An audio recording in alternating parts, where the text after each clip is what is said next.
What's up guys, so we are recording the process of updating your Arena from your Arena hardware upgrade kit.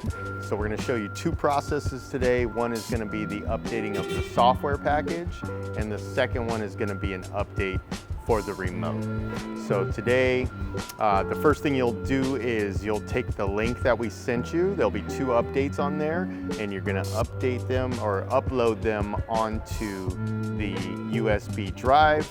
Once you have them on your USB drive, you'll go ahead and plug it into the port on the bottom of your Arena, and we'll go ahead and show you how to do both of these updates right now. So we've got our USB drive with our two updates on it. You're going to choose the USB port to the left. There are two. So far, we've been most successful with the USB port to the left. They should both function the same. However, I would recommend putting it in the left USB drive. On the front, as you'll know, for most of these connections, it's pretty tight fit. So you want to use as small of a USB drive as possible.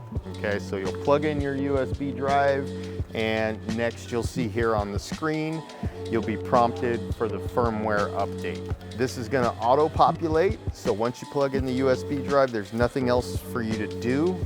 You'll wait a second or two and you'll see this pop up.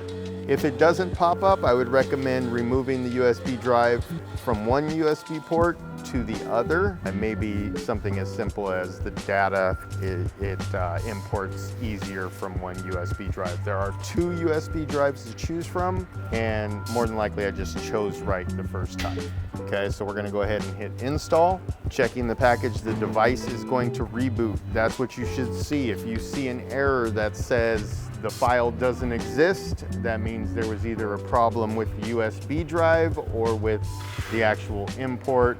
You'll want to remove everything from your USB drive and then reinstall it if that does happen. Okay, so the screen just went black.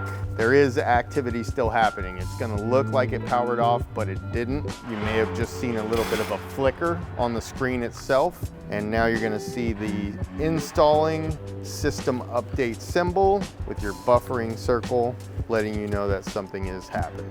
You do not power down during this process. The screen is going to process and power down on its own, but there's nothing for you to do until the install is complete. So this is the firmware install process, one of two updates we'll be doing. And it is best to show you in real time how long this install takes. That way, if you're seeing this same amount of time, we're about 60–65% done right now. So if you're seeing about that over about a 2-minute time, you're well within the right time range of how long this install takes. Okay, it's gonna power down one more time, and you should see in about 60 seconds, it should fully power back up.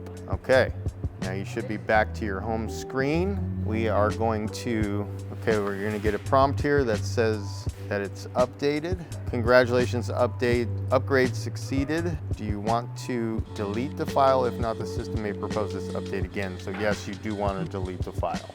Okay, now that you've done that, we're gonna go ahead and go to settings. We're gonna go to system, reset option, and we are going to erase all factory data. Okay, the system screen will shut down again.